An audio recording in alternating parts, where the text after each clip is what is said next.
padarias maiores ou gente que produz muito pão, a sova, ela tem um lado positivo e um lado negativo, tá? Eu vou começar a falar para você os lados positivos da sova e depois eu vou falar os lados negativos, porque muitas pessoas me perguntam, eu posso sovar meu pão na batedeira? Qual batedeira que eu vou comprar? Né? Então, assim, eu acho importante eu esclarecer um pouco sobre sova e pães de fermentação natural, tá? O nosso foco aqui é pão de fermentação natural. A fermentação natural é um processo longo. A fermentação natural vai ajudar o desenvolvimento de uma massa porque ela demora. Então, chega num ponto que a sova no pão de fermentação natural, ela se torna talvez dispensável. Por quê? Eu vou explicar. Mas antes eu vou falar os benefícios da sova, tá? Vamos considerar aqui que a sova, ela vai meio que... ela vai ajudar o desenvolvimento rápido do glúten da massa, tá? Então, por quê? Porque a maceira, ela tem um gancho. E aí o gancho da maceira vai puxar a massa, dobrar por cima. Puxar a massa, dobrar por cima.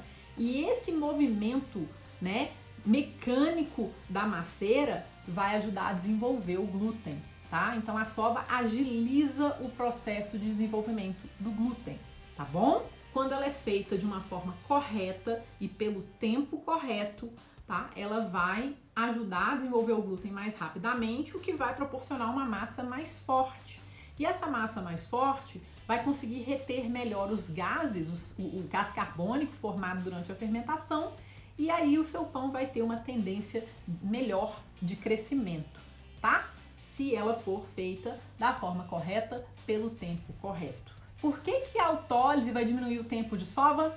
Talvez você já tenha chegado a essa conclusão. A autólise vai diminuir o tempo de sova porque no período de autólise o glúten já começa a se desenvolver e os amidos da massa começam a se transformar em açúcares simples para alimentar o fermento. Então, já acontece uma série de reações, né, de atividades enzimáticas na massa. Quando você coloca essa massa que ficou em autólise na maceira, ela não vai precisar de tanto tempo para desenvolver o glúten, porque o glúten já começou o desenvolvimento. E a autólise, então, traz o benefício de que? Reduzir o tempo de sova. Quando o tempo de sova é reduzido, as chances dos efeitos negativos da sova também são reduzidas.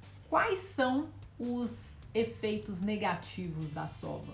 Se você sova demais a massa, vai chegar num ponto que o glúten vai se desenvolver ao nível máximo.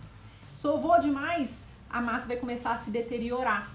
E aí você vai ter uma massa que vai estar totalmente desestruturada, o glúten vai estar quebrado mesmo e ela não vai fazer o seu pão crescer. Muito pelo contrário, o seu pão vai virar um tijolão, tá? Outra coisa, se você sova demais, se passa do ponto da sova, sovou demais, vai superoxidar a sua massa, vai ter excesso de oxigênio na sua massa e isso não é legal, porque você vai ter um pão que não vai ter sabor.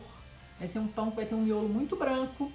Às vezes tem gente que acha o miolo muito branco bonito, né? O miolo muito branco de uma massa que foi sovada é porque a massa foi superoxidada.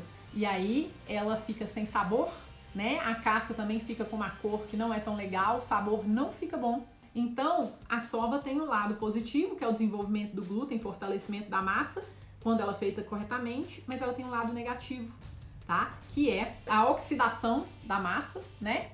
E a consequente diminuição do sabor, do aroma do pão e a desestruturação do glúten, a quebra mesmo da rede de glúten. Então a gente tem que tomar cuidado com a sova, tá? E por que eu falo que é desnecessário sovar o pão de fermentação natural? Porque a fermentação natural é um processo longo, né?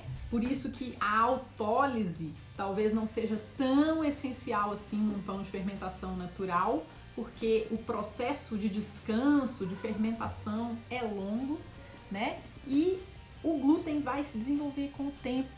E a gente também pode usar um recurso que a gente chama de dobras, quando a gente dobra a massa por cima dela mesma, substituindo a maceira, beleza? E a gente agora vai falar, né, dos pães sem sova. Pães de fermentação natural longa, tá? Então, se você está fazendo uma longa fermentação, você pode dispensar a sova porque o glúten se desenvolve com o tempo. Não fica achando que você precisa de sovar uma massa na sua casa, pra você ter um bom pão de fermentação natural. Você não precisa. Você precisa de método, você precisa de conhecimento e entendimento dos porquês, tá? Você não precisa ficar lá sovando nem na mão e nem numa maceira pra você ter um pão legal, tá? Agora, se você tem uma grande quantidade de massa, se você tá fazendo pão pra fora, você faz lá 20, 30 pães por dia, a maceira vai te ajudar, ela vai te poupar tempo, vai te poupar braço, né? E ela vai misturar tudo pra você, vai dar uma sovadinha pra você, isso vai te ajudar. Mas se você tá fazendo 1, 2, 3, 4 pães na sua casa até de uma vez, você não precisa sovar para você ter um bom pão. Você precisa entender de fermentação, você precisa ter um método que você siga e que realmente funcione, tá bom? A gente agora, né, vai falar das vantagens, na verdade, de você dobrar uma massa em vez de sovar. Um dos grandes recursos que as padarias que querem que os pães pareçam pães artesanais, pães caseiros usam, é chamado de dobras. Sabe o que as padarias fazem? Elas sovam, fazem uma sova inicial, né, uma mistura inicial na maceira, tá? Para ajudar, porque é muita massa. Então eles fazem uma mistura inicial, só para dar uma coesão maior ali na massa. Depois eles tiram a massa da maceira e usam um recurso chamado dobras. Eles não sovam a massa até o ponto de véu, quando eles querem que os pães tenham o aspecto, o sabor e a aparência de um pão artesanal. Eles usam um recurso chamado dobras. Para quê? Para simularem aquele pão que é feito à mão. Quando a gente faz o pão à mão, a gente não fica lá batendo massa. É um processo mais delicado e por isso o pão caseiro, o pão artesanal é tão gostoso, tá? As dobras trazem vários benefícios para a massa. Um deles é o quê? É a reorganização da estrutura do glúten. Quando a gente puxa uma massa e dobra essa massa por cima dela mesma, a gente está ajudando a reorganizar o glúten que está sendo formado, tá? Tem alguns tipos de dobras que a gente faz. Um em inglês é chamado de stretch and fold, que significa estica e dobra. Tem um outro chamado de coil fold, que é para massas mais hidratadas, que é uma dobra que a gente puxa, na verdade, dobra a massa por cima dela mesma. Em português, ela também é chamada de dobra de bobina, porque a massa fica parecendo uma bobina. E esses tipos, essa dobra, né, que a gente faz, ela ajuda também a tirar o excesso de gás carbônico da massa, que dá uma lentidão no fermento e ajuda a oxigenar a massa sem superoxigenar. Ou seja, ela agrega o oxigênio necessário para dar uma acordada na fermentação, tá? E isso é ótimo para o processo de primeira fermentação, beleza? Então esses benefícios da dobra são os principais, mas também tem o benefício de regular a temperatura da massa, que é o quê? Se a massa que está fora normalmente tem a temperatura mais parecida com a temperatura do ambiente em que ela está. A massa que está dentro, ela tem outra temperatura. Então, eu vou regular a temperatura, eu vou equilibrar a temperatura. Quando eu dobro, o que está dentro vai para fora, o que está fora vai para dentro. Então, eu regulo a temperatura da minha massa para que ela tenha uma temperatura mais aproximada como um todo, tá bom? Isso é muito importante quando você trabalha com grandes quantidades de massa. Quanto mais massa você trabalha, mais quente essa massa vai ficar.